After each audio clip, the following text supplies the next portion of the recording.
So first of all, thank you very much, Mr. De Bono. Pleasure.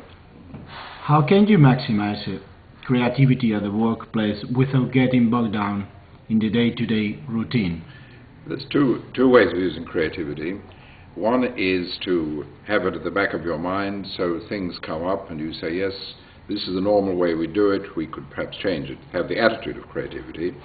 The other way is to have a defined time, whereby at that time you sit and use creativity.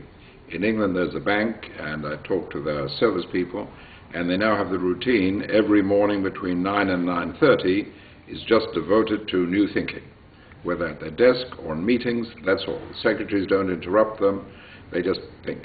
Or you could have it one evening a week or one afternoon a week. So there's two. One is where it's a general attitude, that all the time part of your mind is saying, maybe there's a better way of doing it, and the other is to set aside some specific times. Mm-hmm. Many times people confuse the terms creativity and innovation.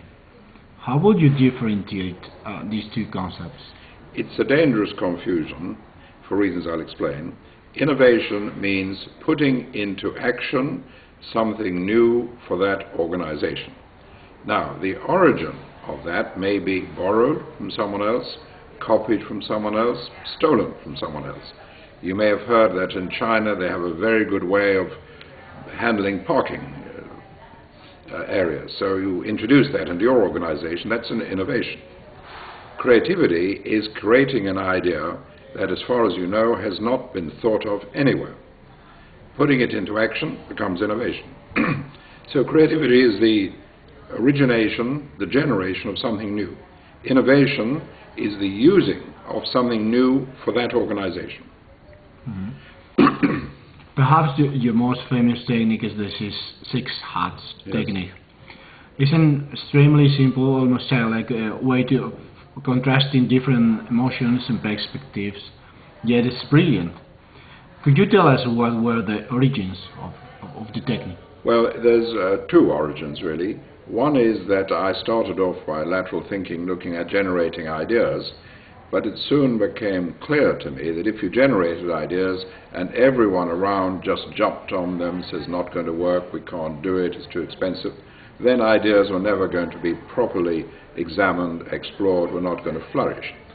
So it seemed to me we had a need for people to say, yes, there is the critical aspect, but what about the other aspects of thinking, the positive, the creative, and so on? So from that came the idea of having 6 modes of thinking. There's the critical, the black hat. There's the positive, the yellow hat. How can we develop it? What are the benefits? There's the green hat. Alternative changes, modifications. How do we do it? There's the white hat. What is the information here? Does it fit? And so on. And there's the red hat for emotions, and the blue hat, which organizes the other hats. So it's very simple, but it's used very widely from top economists in the United States, Nobel Prize winners, 4-year-olds in school, Stone Age in Papua New Guinea, and so on. Now the other aspect is that the more you get into it, argument, which is our tradition, is such a crude, primitive, inefficient way of exploring a subject. Everyone is sitting there waiting to attack. But who is creating the new possibilities, the new ideas, the constructive thinking? No one. So there's 2 reasons for it. One is to provide a means for exploring new ideas. The second is because argument is so stupid a way of exploring a subject. Mm-hmm. How can a small country like the Basque country improve its creativity? Well, I think the intention to do so, taking it seriously, instituting training in creativity, perhaps setting up a center for creativity. These are practical things which can be done. Mm-hmm. How can you exploit creativity in the new technology sector to compete successfully with the world giants? Well, technology is an opportunity. It's like having a car, okay? We have a car. We can get anywhere. But where do we want to go? In other words, technology will allow us to do things, but what do we want to do?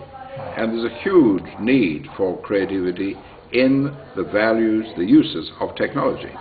Technology says, like the car, I can go at such a speed, I can use so much petrol, I can turn in this area, yes, but it doesn't determine the value you're going to get from the car, where you're going to go, and so on. Now, it's true, you might say, that if you use the car routinely just to go to work, and a better car will get you there faster. Yes. And until now, a lot of the uses of technology have been like that. We are doing this, let's do it a bit better. Okay, that's one use. But the possibility of doing things we could never do before with new technology is much more interesting, because that is where creativity is needed. Okay, Mr. Bono, thank you very much. Thank you. Good.